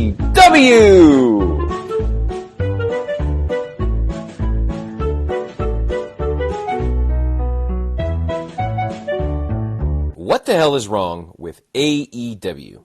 Well, another week, another terrible program in almost every way, shape, and form. So let's get into it, and let's start with let's start with the things I did enjoy. And there was a couple things that I did enjoy and some observations that I made. The women's match wasn't in its predictable place on the show this week. Oh my God! It wasn't right before the main event. Holy cow! I don't know if that actually deserves a proper applaud for Tony Khan actually giving, women equal opportunities, but as we all know, AEW means all except women, so there you go. Very cool and very deserving moment for MJF to be given the key to the city that he grew up in. This whole stuff was awesome. I loved this. MJF gets a jazz band to bring him out for MJF Day, which is so well deserved. I mean, me personally, I think every day should be MJF Day. He certainly deserves that. And he was singing nonsense syllables and the saxophone was getting back to him. That was great. I thought this whole thing was awesome. I think they should give him a Grammy Award right away. This was unbelievable. I thought this was so funny and so well done. MJF is a national treasure. This was so good and so entertaining and so funny. Of course, Jungle Boy and Sammy Guevara let all the air out of the room when they made their appearances to stop him. It just didn't connect with the crowd. So there you go. And, we give Tony Khan a lot of crap on this show, and it's all very well deserved. Tony Khan deserves all the crap in the world on this show. But I gotta tell you, props to AEW for what they were able to do here, and they're getting a show in Wembley Stadium in the UK. This is a big deal, and this is a really good thing for AEW. The fact that they're able to get a show overseas and in a major soccer stadium like that is great. If they're able to sell that out, that is a huge deal for AEW and a huge deal for professional wrestling. So that is worthy of a huge announcement. They have Nigel McGuinness now on the team, which is fine. So congratulations to Tony Khan and to AEW for getting a Wembley Stadium show. That's actually cool and good for them. Okay, let's get to the crap, and oh boy, there was a lot of crap. Okay, so we think we're going to get Ricky Starks versus Juice Robinson in a feud that's really meant nothing and has been put together for no reason. So fine, we're about to get a match very good. And here comes Switchblade Jay White, who is officially All Elite. Whoop-de-freaking-doo! So he leaves New Japan, signs with AEW for Bullet Club, and this is supposed to be a game changer? Please. He'll be relegated to Dark within 4 weeks, because as we'll see later in the show, AAA competitors will get a spot on Dynamite, but their own superstars who have not been used on TV in a long time will not. And we'll get to that here in a little bit. But Jay White means absolutely nothing in AEW. I hope he would be in WWE. I thought he could do great things there, but I'm not surprised that he's in AEW. You know, the whole New Japan Bullet Club thing, that's more his style. Fine. Again, happy for wrestlers to get paid as much as they're going to get paid, but this means absolutely nothing, and he'll be relegated to Dark before long. We're getting Keith Lee versus Jericho next week for some random reason, even though Keith Lee hasn't been on TV for a long time. Okay. Best Friends comes out for their match against House of Black. And Trent Beretta's mom randomly comes out to bring them out. Hey, good Lord. The match itself was fine. I just can't stand Best Friend's gimmick, particularly Orange Cassidy. And I know a lot of people are going to say, Josh particularly, saying like he can't believe that Best Friends are struggling with House of Black. That kind of tells you where they are on the card and what Tony thinks of these clowns that are Best Friends. But it is what it is. Why the hell does anyone in AEW allow anyone in the Jericho Appreciation Society to have a microphone? They are without a doubt the most annoying acts of all of wrestling. And, of course, they weren't going to drum with the Acclaim, but now we're going to get an 8-man tag with all of them next week, or on Rampage or whatever. This booking makes absolutely no sense. I don't get any of this at all. Who the hell is Commander? Why does he get to wrestle on AEW television, but their own talent doesn't? It was a boring match with the Guevara. It was a trampoline thing. It was stupid, and the other AEW talents are not being used in favor of this AAA star should actually be pissed off because of this. So Sammy Guevara, after the match, a heel, cuts a passionate face promo for some stupid reason. And the crowd isn't buying it at all. I was so excited about seeing Hook, and then the stupid Matt Hardy and Ethan Page crap get in the way. Hook doesn't need help! You want to talk about one of the most underutilized and, underappreciated stars in all of professional wrestling? That's Hook. AEW has absolutely no idea what to do with Hook. And he needs to get away from AEW as soon as possible. And then we've got Running Limp Man and Ethan Page's stupid drama getting in the way of this. It's so dumb, it makes no sense. The Blackpool Combat Club is such a joke now, and I'm so bored already with them. Okay, speaking of the Blackpool Combat Club. Bryan Danielson comes back. By the way, amateurs is the new fickle. That's the gimmick that they're running with now. Fine, whatever. He jammed a screwdriver into the face of Hangman Adam Page on cable television. There's nothing else you can call this except awful TV. It's a stunt show for the sake of being a stunt show. This isn't wrestling, folks. This is garbage. And BCC, the Elite, they should all be embarrassed. TBS should be embarrassed that they're allowing this crap on their television network. This is embarrassing to the professional wrestling business, and all of them should be ashamed for what they do. And then finally, we get FTR and the Guns. Hopefully they can save the show, which they didn't. This match was okay. Nothing special, which is sad because both teams are better than that. The worst part about this is that this means FTR is staying with AEW. And a lot of people are saying, oh, they re-signed because Vince is now in charge. Whatever. I'm certain this was not the case. And we're going to get to that. I'm recording this first, and then I'll get to the Thoughts of Dericho a little bit later on. But look. FTR is wanting a payday. Fine. It is what it is. They're going to be misused in AEW for a long time. And I guess they're cool with that because they're such a great team. But whatever. That's on them. Excalibur was plugging Rampage in the middle of a match where someone's career is on the line for some stupid reason. FTR is your new champions. Fine, whatever, don't care. Hopefully that them and the Guns can clean up their act and actually have a decent match, which I know they're capable of. But I'm not holding my head up, and I'm not holding my hopes up for that. Seriously, what the hell is wrong with AEW? This has been What the Hell is Wrong with AEW.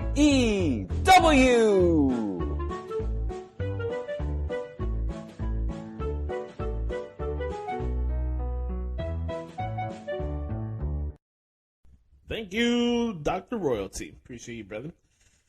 All right, time for Joshie's portion of What the Hell is Wrong with AEW, aka What Isn't Wrong with AEW, as we take the voyage to the UBS Arena in Long Island, New York. Let's just go through this. I don't really have a lot of positives to expand on. I will talk about the Wembley show in a little bit, but show was supposed to start off with the match with Rock Hard, Juice Robinson, and Ricky Starks. Jay White attacks. Ricky Starks from behind. This is a whole Bullet Club angle. Look, man, like I mentioned earlier in the Q&A, I'm happy for Jay as long as he's doing something in professional wrestling.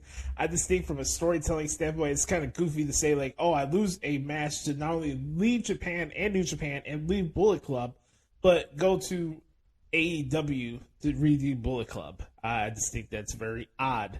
But nonetheless, yeah, that's how the show started off.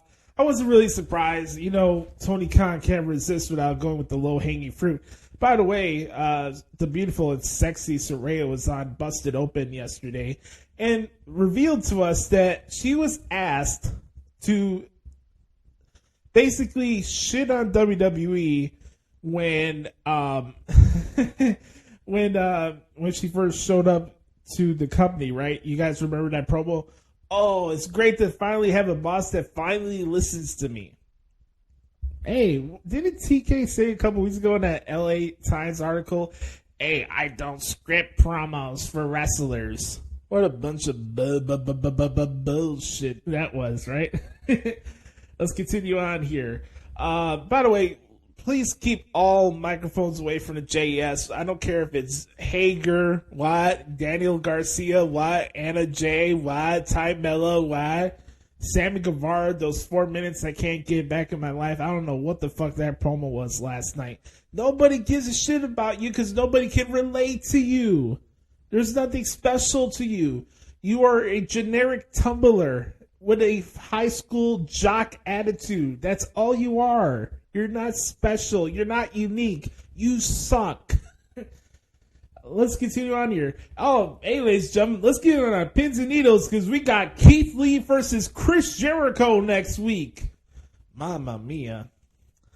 Yes, I did mention to Brother Carter that I thought it was kind of goofy that the House of Black struggled against Pockets and Chuckle Fuck Taylor just because it's a title match. Just because you have a title match doesn't mean it has to be freaking 20 minutes long. And no, I don't care that Trent's mom drove them to the arena. I don't care for Sue. I never have, and I never will. So this match made the House of Black look stupid.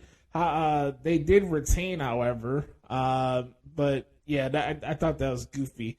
Then we get this weird vignette with Christian Cage and Luchasaurus, so let's continue on.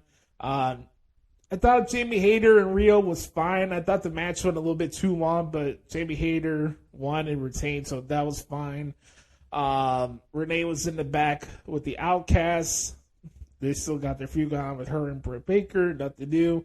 The stuff with the Acclaim and Danny Magic and Angelo, who gives a shit about me, Parker, I thought that was stupid.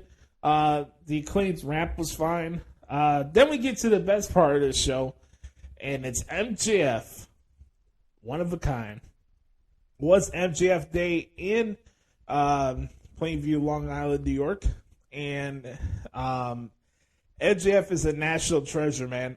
He's the saving grace of this promotion for me from an entertainment standpoint. He is fantastic. He goes on his story about having to deal with an annoying teacher named Mrs. Benedict. There was an ADD chant that broke out. Not surprised. AEW fans with ADD. That's not a surprise, right? Maxwell was fantastic. But for this to set up just to have Jungle Boy, Jungle Twat attack him on the stage, really, in hindsight, that's not going to benefit Jungle Boy from a babyface standpoint, because everything that MJF says about Jungle Boy is true. He has the charisma of drywall, and he's secured the waterfall on Anna Jay. Congratulations, Jungle Boy. Great job. I don't take that away from you. But here's the deal. Am I supposed to feel sorry for Jungle Boy? I don't. He's a good wrestler, but am I supposed to feel bad for him? No. So Sammy Guevara had a tumbling fest with Commander. This was what it was. Sammy Guevara won. I mentioned about the promo that he cut. Nobody really gave a shit. I thought this promo sucked. It was a waste of time. Hook defeated Ethan Page thanks to help from Matt Hardy. Hook retained his FTW championship. We got into the announcement of AEW having AEW All In at Wembley Stadium on Sunday, August 27th. It's a big deal. Like Brett Carr said, it's going to be the biggest non-WWE or New Japan Stadium show in wrestling for a very long time, and it's good. It's a good deal for the industry, and it's a good deal for AEW. So congrats to Tony Khan and everybody that does a good job there. See, I could be fair. I give credit where credit is due. Oh, by the way, the House of Torture. Oh, my bad. The Blackpool Cuckold Club defeated 3 jobbers in a squash match and cut a promo who... So professional wrestlers, you're only classified in being a professional wrestler by ripping off Minoru Suzuki and having hardcore death matches and attacking people with foreign objects. I got that, right, Bryan Danielson? This is where you don't hear this on other shows because people act like I'm dumb and I don't actually pay attention to what's happening on the show. Joshie just has blind hate towards AEW, right? So, riddle me this. Bryan Danielson loves Jon Moxley. He loves Claudio. He loves Wheeler Useless. I find that interesting because wasn't this the same asshole that wouldn't interact with him for 7 months? Because the only thing that matters in Bryan Danielson world is Bryan Danielson. This supposed babyface that we're supposed to buy in. Oh, this humble babyface. Who are we kidding? I love these guys. Yeah, I wouldn't wear their gear. I wouldn't hang out with them and help them out while they're in their stupid Pure Six WCW brawls. I have nothing to do with the Blackpool Cuckoo Club because it's all about me. I'm Bryan Danielson. I'm so tired of this stupid ass group. It's so stupid. Oh, great. Bryan Danielson and Hangman Page. Like, we haven't seen that before. Then we get to the main event. FTR and the Gun Club.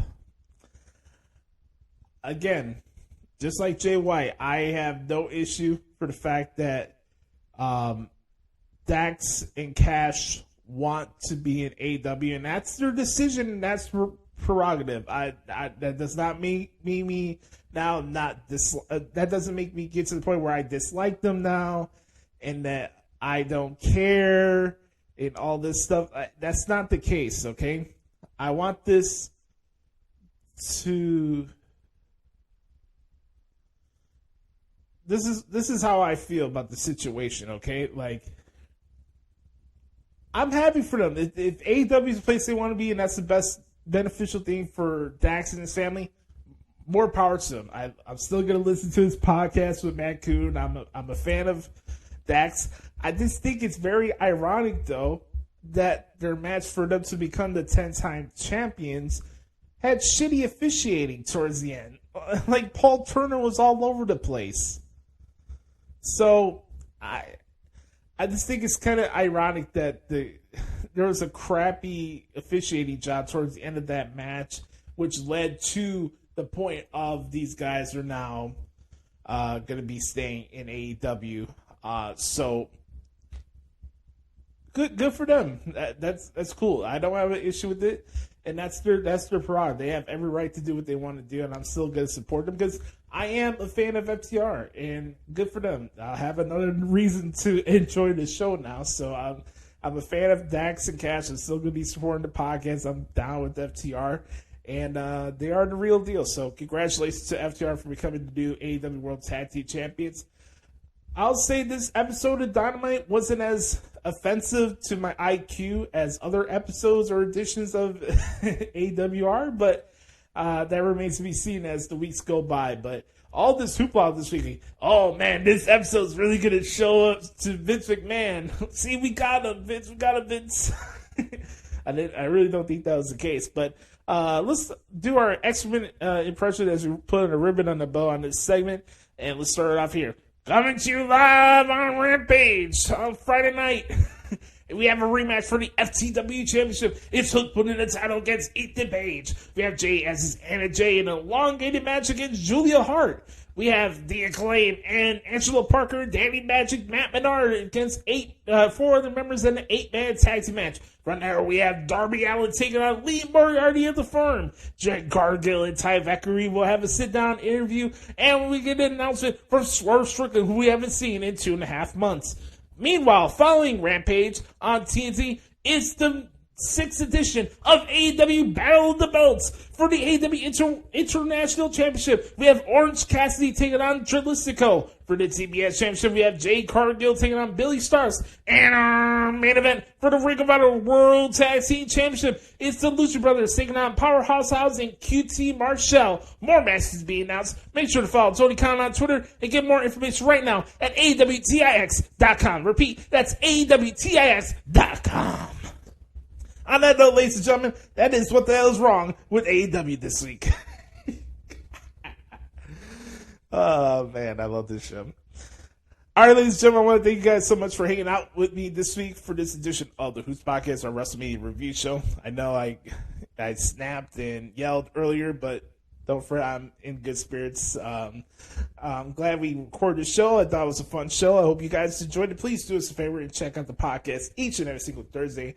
Anywhere you get your podcast from, make sure to follow us at Twitter at the Hoots Podcast, on Twitter and on YouTube. Make sure to subscribe anywhere you get the podcast from, especially on Spotify. If you really follow the show on there, follow the show on Spotify, it would mean a lot to me and Brother Carter. That helps expand our show, and we're trying to get some of these ambassador ads on the podcast. So if you guys could follow the show and spread the show using our Spotify link, that would mean a lot to us. So thank you guys for the support. We love you guys. Remember, folks, be the authentic product that is yourself. And remember, nobody dictates the pace of your life but yourself and the man upstairs, okay? I love you guys. Have a wonderful weekend. Don't forget, in just a couple seconds, we got the return of the Thoughts of Dericho in its original position here on the Hoots Podcast. So for Brother Carter, I'm Joshie. This has been episode 355 of the Hoots Podcast. The road to 400 continues, and the road to 1,000 subscribers continue on YouTube. Talk to y'all next week. Yes, sir. And now, the Thoughts of Dericho. Listen well, man.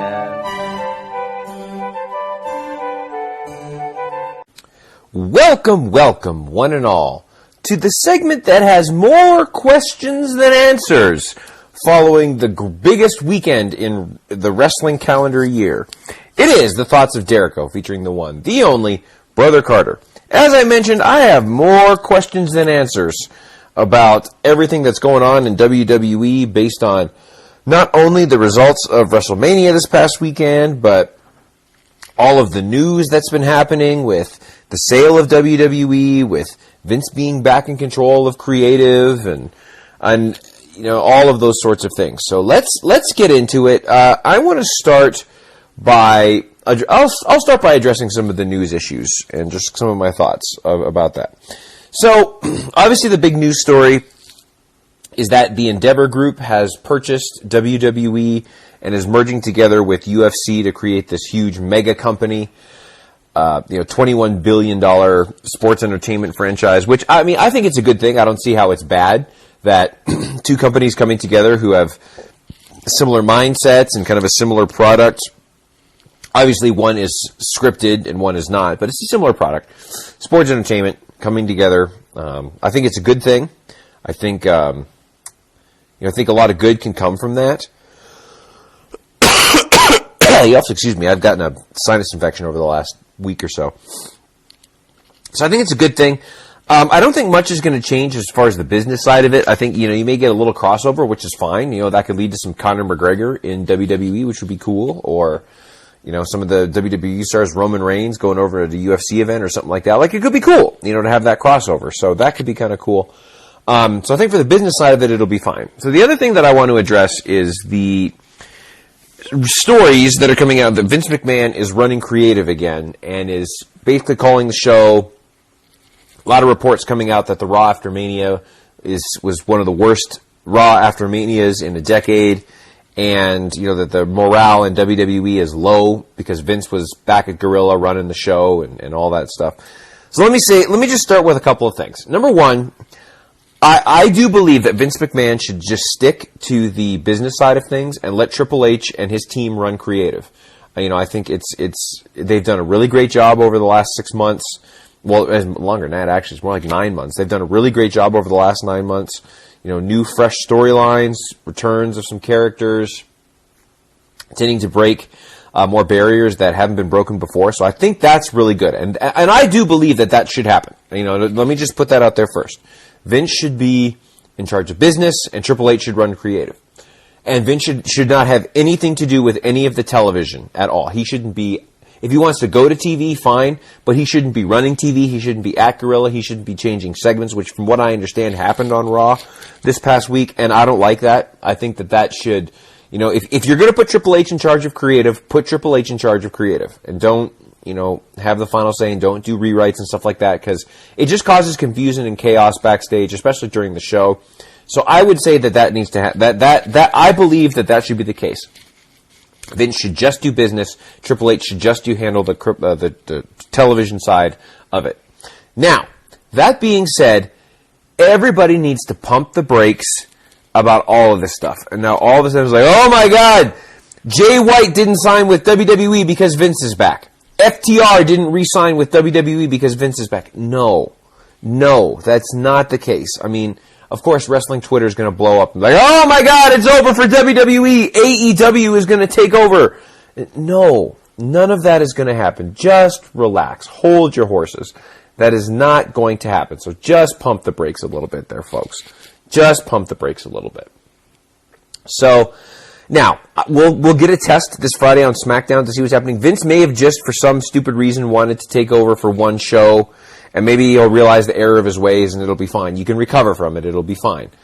But yeah, I would just pump the brakes, just relax.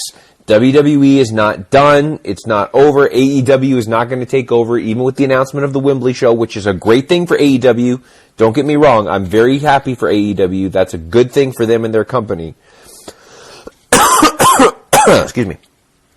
But it's not the end, okay? It's not the end. So everybody just relax, pump the brakes a little bit, okay? Okay. Now, let's get into WrestleMania, and I'm just going to do a quick rundown of what I thought about. We'll start with night one. All right, some really great stuff here on night one of WrestleMania. I thought the Austin Theory John Cena match was nice. That was very well done. The right person got the win there in Austin Theory. Seeing John Cena with the Make-A-Wish kids was really cool. And a big rub for Austin Theory. It's clear he's being positioned to be the next big thing in WWE, and he's going to have a great 2023. I have no doubt about it. Man, the four-way tag team match with the Street Profits, the Viking Raiders, Alpha Academy, and Braun Strowman Ricochet, that was a ton of fun. That was really cool. That was a lot better than I thought it was going to be. But really good stuff there. And that was a lot of fun. Great team got the win there. Or the right team got the win there. I like that. Seth Rollins and Logan Paul. Logan Paul is a natural-born WWE superstar. He needs to be doing this full-time. Or not full-time, but more often than he can, because he's great at this. He's one of the best, celebrities, quote-unquote, that's come in. Outsiders that's come in and done this for a living. Like, that's really cool. And he had a great match with Seth Rollins, to no one's surprise. When he splashed through the Prime mascot, that was hilarious with KSI. That was really funny. I enjoyed that. So good stuff from Seth Rollins and Logan Paul. Great for them. Trish Stratus, Lita, Becky Lynch defeated Damage Control. It was fine. It was what it was. No big deal. Rey Mysterio and Dominic Mysterio was great. Dominic Mysterio is going to have an amazing 2023. He is going to Dominic Mysterio is going to be one of the superstars of 2023. I see him winning singles gold in 2023, no doubt about it. He is the real deal. He's an incredible natural heel. The natural heel heat reaction he gets from the crowd is unbelievable. Him coming out to handcuffs was genius. That was absolutely genius. Whoever came up with that idea gets a raise. That was incredible. Well done from everybody. Bravo to Ray and Dominic. That was awesome. Also, Ray coming out with Snoop Dogg was pretty cool. To the Eddie Guerrero music and the Lowrider, that was pretty sweet. To cap off an amazing weekend for Rey Mysterio in the Hall of Fame. Good stuff. A lot of people are saying the match of the night was Rhea Ripley with against Charlotte Flair, and I can't deny that. This might have been one of the greatest female wrestling matches in the last 10 years, if not the greatest. This was unbelievable. Rhea Ripley and Charlotte Flair, I'd say they're the two best female wrestlers in the world right now. I've still got Charlotte as the GOAT. But Rhea Ripley is incredible. She's doing some fantastic things. She is going to be a superstar in this business, no doubt. Well, she is a superstar, but she is a surefire Hall of Famer. Rhea Ripley is incredible, incredible in the ring, incredible look, incredible on the microphone. Props to these women for what they were able to do. This was absolutely incredible. And I think we're going to see a rivalry between these two for many years to come. The only other thing I have to say about that is Sasha who? Great stuff from Rhea and Charlotte. Bravo, bravo, bravo. Pat McAfee came back. I didn't think that we were going to see Pat McAfee, but there he was. And that was really funny. I didn't think we were going to see Pat McAfee this week, but we did. And always great to see Pat McAfee. He's still great in the ring. Fun little match with The Miz. That's fine. I know they had to do something to kind of let the air breathe in the stadium a little bit in between Rhea and Charlotte and then the next match, the main event. So that was fine. Miz and Snoop were great, as they always are. And then we get Pat McAfee coming out doing his thing. That was great. And then finally, the main event of night one. Kevin Owens and Sami Zayn defeating the Usos. This was everything it was supposed to be. A great match between opponents that have been in the best storyline in WWE for the last 10 years. This was just incredible. The pop when Owens and Zayn won the tag team titles was amazing. This was a great match. The Usos with all their super kicks was great. This was a tremendous match to open up night one, or to close night one. The reaction was unbelievable when Owens and Zayn won the tag titles. Rightfully so. The right team won. Congratulations to this part of the culmination of this story. To see Owens and Zayn, the emotion on their face, winning in Los Angeles, where it all started for them to win their first tag team titles in their career was awesome. The Usos played a huge part in this as well. They were phenomenal. This was just great overall. Congratulations to all four performers on a great way to end the show. Then at the post-conference, when Owens said, we'd like to give a shout-out to Mark and Jay Briscoe, I thought that was really cool, too, a really cool moment. One, that WWE would allow him to do that, and for them to acknowledge Mark and Jay Briscoe. That was just tremendous. To close an incredible night of WrestleMania, of night one of WrestleMania. Bravo to everybody in the company. Continuing on with night two. The show opened with Brock Lesnar and Omos, and I said this many times. On paper, this looks like a match that was going to be completely terrible, and it was actually pretty good. It was what it was. Now, was it a 5-star classic? No, of course it wasn't. But it was still a fun match, a fun way to open the show, and it was great. Seeing Brock Lesnar F5 Omos was pretty cool, a pretty cool feat of strength. So this match was what it was. It was fine. No big deal. Like I said, it's not the greatest thing I've ever seen, but it wasn't the worst. Okay, then we get the Women's WrestleMania Showcase match. You've got Liv Morgan, Raquel Rodriguez versus Natalya and Shotzi versus Sonya Deville and Chelsea Green versus Ronda Rousey and Shayna Baszler. And again, this was fine. It wasn't anything to go home about. It wasn't by any means my favorite match on the card. It was what it was. The right team won. Ronda and Shayna got the win. Fine. Again, this match was nothing special. It was exactly what it needed to be. A quick little match to showcase, to get some of the women who have been doing hard work on the show. And it was fine. No big deal. Again, it wasn't the greatest thing ever. It was mid. I'll say that. It was a mid match. No doubt about it. But it was fine. No big deal on that one. Okay. Then we get to Drew McIntyre versus Gunther versus Sheamus. This might have been my favorite match of night 2. This was freaking awesome. These three guys, this was just three guys who went in there and beat the holy living hell out of each other, and it was awesome. Gunther, Sheamus, and Drew McIntyre all deserve standing ovations for what they did in this. They just, basically, this was just incredible, and this was just, these just three guys just beat the absolute holy hell out of each other, and it was so fun. The chops that Gunther gives, oh my God, I could feel them at home watching this. Like, the impact of those chops is just incredible. So, this was great. This was a ton of fun.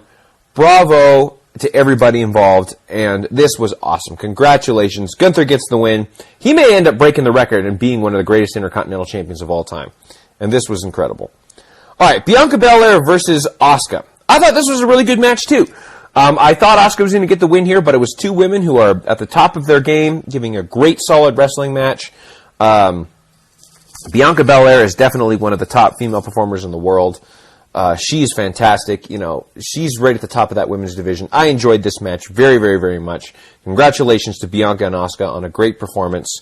The mist kind of near the end was kind of weird, but the end of this, the whole match I thought with this was just great. So good job, Bianca. Good job, Asuka. That was great. Okay. Now, right before we get to the main event, or no, I'm sorry, not before the main event, we got another Miz and Snoop Dogg segment.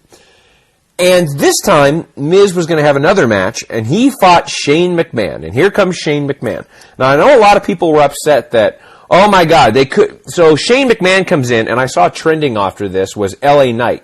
Because people were like, oh my God, you've got Shane McMahon coming out, but LA Knight, who's been doing amazing work, doesn't get a spot on the WrestleMania show. And to be fair, I think that LA Knight deserved a spot on WrestleMania. He's been doing great work. I love me some L.A. Knight. Yeah! I love him. But there just wasn't room for him on this show. And just relax, he's still going to have a great 2023. It's going to be fine. Once again, internet wrestling community tends to blow things way out of proportion, as they do. It's fine. LA Knight's still going to have a great year and going to be all good. But anyways, Shane McMahon comes up. And then he comes in, and they're going to probably just do another similar match like they did with Pat McAfee, which is fine. But unfortunately, about 20 seconds into the match, Shane tears his quad. And I was like, oh, like when the camera cut to Miz for a while, I thought, oh God, something must be really wrong here. And it was. Something was very wrong, and Shane tore his quad. So, shout out to Shane. I hope he gets better soon. Man, that just totally sucks. That just totally sucks. Get well soon, Shane. But props to Snoop Dogg for improving and coming out. And doing what he was going to do. He improved, he punched Miz in the face, gave him a terrible-looking people's elbow, and got a pin 1, 2, 3, which Snoop Dogg saved the segment. You know, Triple H talked about this after the press conference, but there's 95% of the roster that couldn't do what Snoop Dogg did in that regard, in that he saved the segment, no doubt about it. So congratulations to Snoop Dogg for doing that. Again, this was just some filler material, fine. It was what it was. All good, but wow. Props to Snoop Dogg for saving that segment, and get well soon, Shane. Hell in a Cell, Finn Balor versus Edge. Now, I have a couple thoughts about this. Number one, if the Demon is going to start losing, it's time to retire that gimmick. I had hoped that with this emergence of the Demon, that this would be him turning face, getting rid of the Judgment Day, and kind of going back to that old Demon character, which has been one of my favorite characters over the last 10 years. When he goes into the demon mode. It's so cool. It's so good. And I've been waiting to see that entrance for a long time, since the birth of the demon character at WrestleMania. But, so when that happened, when he comes out, the crowd just starts going nuts, and then he goes to the old music until they give the woo thing when they put their hands in the air. It was so good. And then they get into the match, and Edge does, oh, by the way, Edge does the kind of the Brood Edge entrance, which was fine. It was kind of weird, but it was okay. And then they get into the match. So Edge eventually, we all know the spot, throws a ladder at Finn Balor, hits him in the head, gives him a huge gash, and they basically had to cut to Edge because there was literally blood all over the ring. And blood in the hard way, because this isn't AEW where they blade for the sake of blading and bleed for the sake of bleeding. Like, he actually got hurt. So props to WWE's medical team for coming in, stitching up stitching up Finn Balor really quickly so that he could continue, and they finally got through the match, and Edge got the win there with the concerto, which needed to happen, I think. But I think the injury kind of put a momentum stop on this, and it's nobody's fault. It just kind of was like one of those things where it's like, oh, well, that kind of sucks. You know, it's kind of anticlimactic. And again, nobody's fault. It just kind of one of those, it was what it was kind of things. So, anyways, Edge gets the win here. Hopefully he's put away, you know, they've ended this feud. Again, I think if you're going to have the Demon lose, because that's twice now that the Demon has lost in a row, to Roman Reigns and now to Edge. If the Demon's going to lose, you've got to retire that character, I think. But that's just me. But props to them for improvising and getting things going to finish stuff up there. Okay. And now we get to the main event. The match that everybody wants to see. Cody Rhodes and Roman Reigns. Now, this was, by the way, Cody Rhodes made everybody in the arena cry when he gave his weight belt to -1. That was an amazing moment. So, good job, Cody Rhodes, and good job, WWE, for allowing Brody Lee to be there, or Brody Lee's son to be there, and for -1 to get the weight belt. That was really cool. And his whole family was there. Rhodes' whole family was there. That was amazing. Great moment. Roman Reigns' entrance with the piano was kind of cool. And then we get to the match. Now, the entire match was nearly flawless. Like, it was incredible. Reigns and Rhodes have incredible chemistry. It was awesome. Usos interfere. The Sami Zayn and Kevin Owens wipe him out. After Rhodes went into that crossroads sequence, I thought, this is it. Here we go. We're getting a new champ. Swerved everybody. Solo hits the spike. Roman hits the spear. 1, 2, 3. Reigns retains the title. But Reigns hits the spear. 1, 2, 3. Retains the title. I was in shock. I'm not going to lie to you. I was in shock. And immediately I went, what? Oh, no. Because we all wanted Cody Rhodes to win. Let me just preface all my comments by saying I wanted Cody Rhodes to win that match. I think he deserved to win that match. He deserves to be world champion. So I was a bit shocked. And to be honest, when it first happened, I was pissed off too. I was like, are we really doing this, WWE? Come on. Then after about 2 minutes, I started to think about it, because as a rational wrestling fan and a rational person who thinks, I started thinking about this. I thought, you know what? This might be genius. Here's why. Because 95% of the internet wrestling community, including all the reviews I've read, said WWE screwed this up and this is the worst booking decision under the Triple H regime. This is one of the worst booking decisions in the last 10 years. Here's why it might be genius. Because everybody expected Cody to win. And WWE swerved us and said, just kidding, this story isn't over. So, what happened was WWE made us feel emotion. And isn't that what you want in a wrestling product? Don't you want to feel emotion as a wrestling fan? We felt emotion as wrestling fans. WWE did what it was supposed to do. And how can you fault them for that? Then after the press conference, Triple H said, this story isn't over. And he's right. It's not over. And, Cody is now an even bigger babyface. Because now everybody wants to see him win even more. So how is that a bad thing? Now, I'd have been perfectly happy if Cody wins the title. I think Cody should have won the title here. Again, that's my personal preference. I don't want to sugarcoat that. I thought Cody Rhodes should have won the title here. But to say that this is a horrible booking decision, and it might be, I don't know. But I also want to see how this story plays out. Cody's an even bigger babyface. The chase is going to continue to be on. Roman's going to pass his 1,000-day mark, which is incredible in its own right. And Cody is still going to get the title at some point, folks. Just relax. Cody's going to get the title. And now it looks like he's going to get into a program with Brock Lesnar, which is going to make him an even bigger babyface when he faces Roman again, either at SummerSlam or Survivor Series or next year's Mania. So, I was shocked. But again, WWE caused us to feel emotion. And that's all that you want. So, there you go. And those are some of my thoughts on WrestleMania. Quick things about the Raw after Mania. Again, it looks like we're getting Cody versus Brock, which could be cool. Great to see Matt Riddle back. I've heard that Vince changed a lot of things during the Raw after Mania, which, again, I'm not a fan of. So we'll see how this plays out versus on SmackDown. And that's it. The new wrestling season has begun, and it's time to get going and seeing what's going to happen next year. And those are the thoughts of Dericho. This week, my final thought is, first off, sorry that this was so long, but I wanted to get all my thoughts out there. And the second thing is, folks, just be patient. Enjoy the ride. A lot of times when WWE gives us booking decisions and we go, why did they do that? We get the answer a little bit later. The same thing is going to happen here, folks. Just be patient. This has been the Thoughts of Dericho. You're smarter now, man.